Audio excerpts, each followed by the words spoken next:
15 सितंबर 2023 का ये वाकया है। एक महिला दरोगा अपने ही थाने के इंस्पेक्टर के सामने खड़ी हुई थी। काफी देर हो जाती है और मुंह से कुछ आवाज नहीं निकल रही थी, लेकिन आंखों में आंसू थे।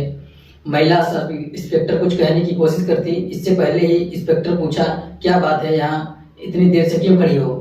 जैसे ही ये बात कही जाती है, महिला दरोगा से अंदर से आवाज निकलने लगती है कि सर बहुत हो चुका है, अब शोषण करना बंद कर दो, अब बर्दाश्त नहीं होता।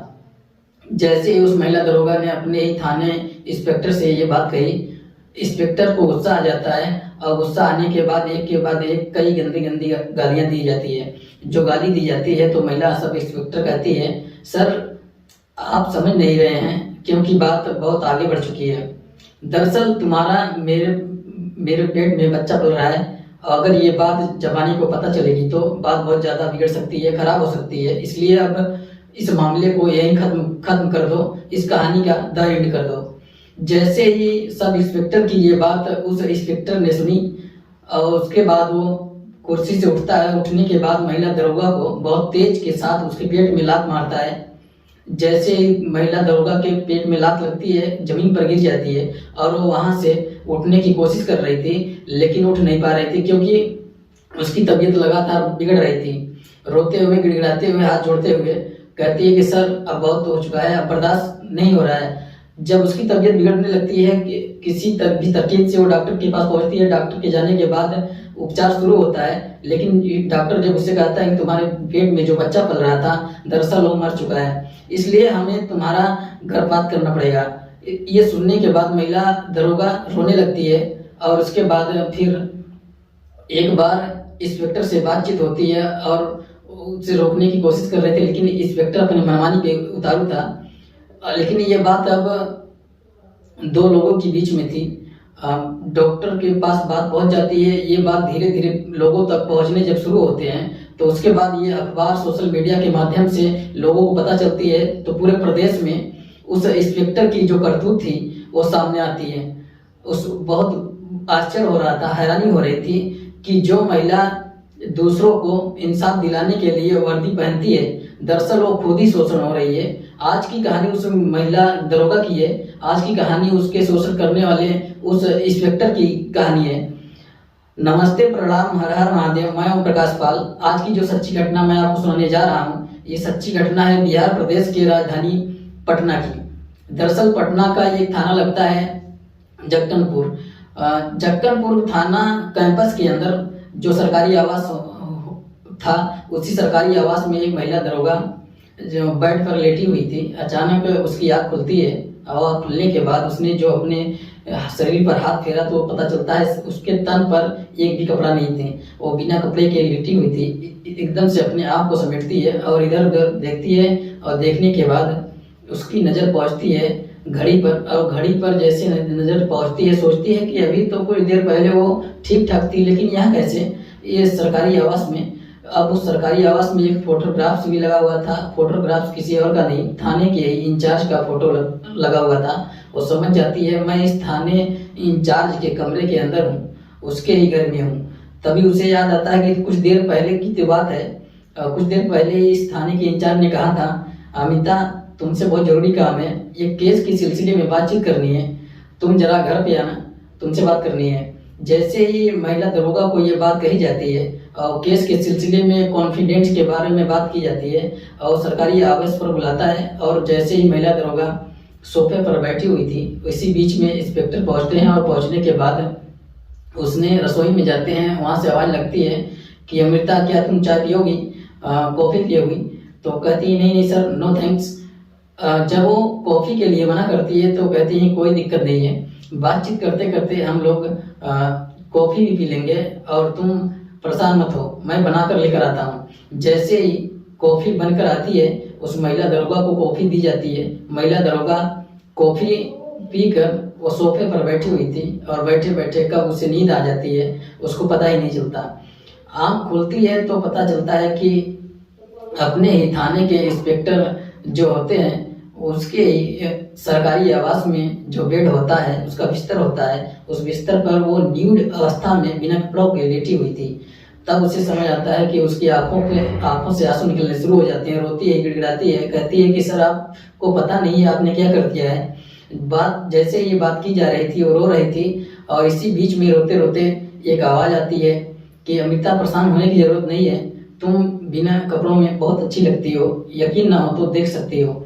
जैसे ही बिना कपड़ों का फोटोग्राफ्स और बिना कपड़ों का वीडियो इस अमिता को उस थाने के इंचार्ज ने दिखाया, और उसके पैरों तले जमीन खिसक जाती है। वो कहती है कि मेरी शादीशुदा जिंदगी में तुम बर्बाद करने पर क्यों तुले हो, और रोती है, पैरों में पड़ती है। और इंस्पेक्टर कहता है कि यहाँ से ये बात निकल कर कहीं दूर न जाए, और समझ लेना न तुम्हारी नौकरी जाएगी बल्कि तुम्हारी इज्जत भी जाएगी, साथ ही शादीशुदा जिंदगी भी बिल्कुल पूरी तरह से तबाह हो जाएगी। इसलिए जैसा कहता हूँ वैसा ही करो।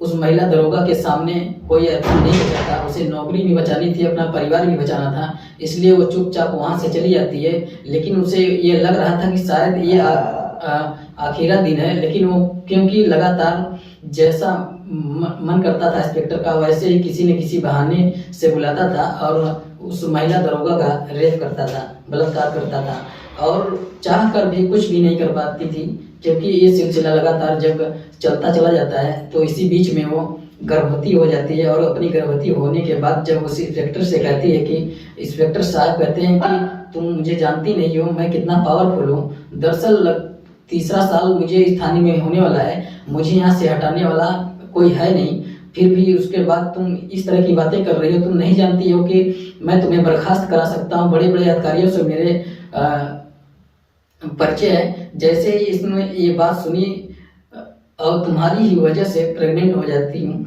और जैसे ही उस इंस्पेक्टर की बात सुनी उसे गुस्सा आता है, उसे लात मारकर उस बच्चे को गिरा देता है। और उस महिला दरोगा के पास सारे सबूत होते हैं, और लेकिन यहाँ से उसने सोचा कि अब तक जो भी चलो ठीक है, कोई दिक्कत नहीं है, यहीं से बर्दाश्त करती है, हो सकता है कि आगे जो दिक्कत परेशानी हो कभी ना आए। लेकिन उस इंस्पेक्टर की मनमानी कम नहीं हो रही थी। एक आध महीना फिर गुजर जाता है, और एक महीना गुजरने के बाद फिर जब तक अभी तक शायद ये बात किसी को मालूम नहीं थी, लेकिन एक दिन थाने के अंदर ही महिला दरोगा और इंस्पेक्टर के बीच में इतनी बहस होती है कि यहाँ पर जितने भी स्टाफ वाले तैनात होते हैं, चाहे वो होमगार्ड हो, चाहे वो अन्य पुलिसकर्मी हो, या फिर अन्य दरोगा हो और कोई ऑफिसर हो, यानी ये कह सकते हैं कि फरियादी हो, उनके सबके सामने यहाँ पर इतना हंगामा होता है। और उस हंगामे के बीच शुरू से लेकर आखिरी तक की पूरी कहानी इंस्पेक्टर के सामने सब के सामने महिला दरोगा बता देती है। जैसे ही महिला दरोगा सबके सामने बताती है, उसके अंदर न जाने उस दिन कहाँ से इतनी हिम्मत आई थी। काश उसने पहले ही दिन अपनी हिम्मत दिखाई होती, अपनी आबरू को लूटने से बचाया होता, शायद इतनी लंबी कहानी बनती ही नहीं। जब वो शोर मचाती है उसके बाद इंस्पेक्टर को लगता है कि बात खराब ना हो जाए। इंस्पेक्टर ने मौका पाते ही 30 नवंबर 2023 को यहाँ से 6 दिन की छुट्टी के लिए जाता है। कहता है कि मैं 6 दिसंबर 2023 को वापस आ जाऊंगा, लेकिन वो आता ही नहीं। उसके बाद उस थाने से लगातार गायब रहता है। ये महिला दरोगा होती ये भी गायब हो जाती है। अब ये झगड़े की सूचना लोगों के पास थी और ये काफ़ी वक्त बीत जाता है, यानी कि 15 जनवरी 2024 तक ये इंस्पेक्टर थाने में पहुंचता ही नहीं है। इसके बाद ये महिला दरोगा जो होती है अपने पति एक रिश्तेदार के साथ सीधे पटना के पुलिस मुख्यालय में पहुंच जाती है। वहां जाकर पूरी कहानी बयां कर बताती है, और जो उच्च अधिकारी होते हैं उच्च अधिकारी ने बात सुनी। उन्हें लगा कि एक इंस्पेक्टर आखिरकार ये कैसा कर सकता है। तब आदेश दिया जाता है ST/SC थाने को। जब आदेश दिया जाता है इस महिला की तहरीर ली जाए, उस पर मुकदमा दर्ज किया जाए, इस मामले की उच्च स्तरीय जांच की जाए। यदि जांच में जो भी दोषी होगा उस दोषी को किसी भी कीमत पर बख्शा नहीं जाना चाहिए।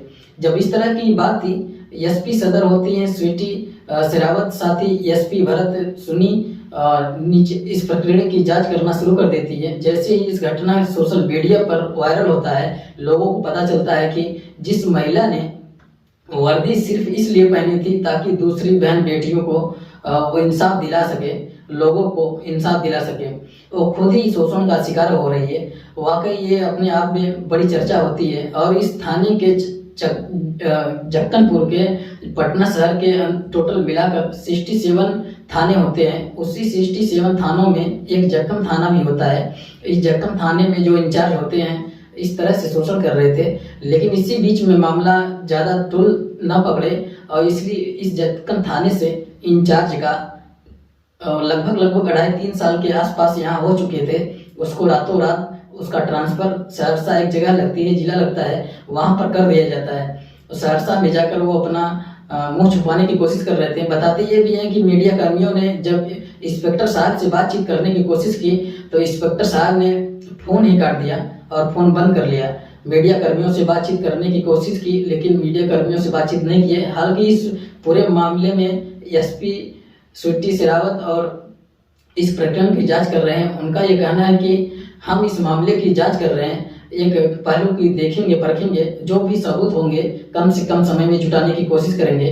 पूरा का पूरा मामला कोर्ट में जाएगा और कोर्ट इस मामले में जो भी आरोपी के खिलाफ सजा करेगा उसके बाद सजा दी जाएगी। साथ ही यदि ऐसा भी हो सकता है, महिला दरोगा का भी इसमें रोल निगेटिव हो सकता है। इसमें अभी जांच से पहले कुछ कह नहीं सकते, और लेकिन जो भी महिला ने जिस तरह अपनी बात बताई है उस तरह से लगता है कि महिला की बातों में पूरी तरह सच्चाई है। उस अधिकारी ने अपने होते का पद का फायदा उठाता है, दुरुपयोग करते हुए उस महिला के साथ लगातार ऐसे कर रहा था। जो सच्चाई है पुलिस की जांच के ही बाद निष्पक्ष हो सकेगा, लेकिन जो भी हुआ है वाकई बहुत गलत हुआ है। दोस्तों, इस पूरे घटनाक्रम को सुनाने का उद्देश्य किसी को परेशान करना नहीं और किसी का दिल दुखाना नहीं, बल्कि आपको जागरूक करना है, आपको सचेत करना है, आपको बताना है जब भी किसी के साथ शोषण होता है पहली बार में पूरी पुख्ता पूरी ईमानदारी के साथ आवाज़ उठा दी जाए। अगर उस आवाज़ को नहीं उठाया गया तो फिर आपका लगातार बार बार शोषण होता चला जाता है और वक्त बीतता चला जाएगा, और जब बहुत डोर पूरी तरह से टूटने की नौबत आएगी तब शायद आँख खुलती है, तब तक बहुत देर हो चुकती है। जय हिंद, जय भारत।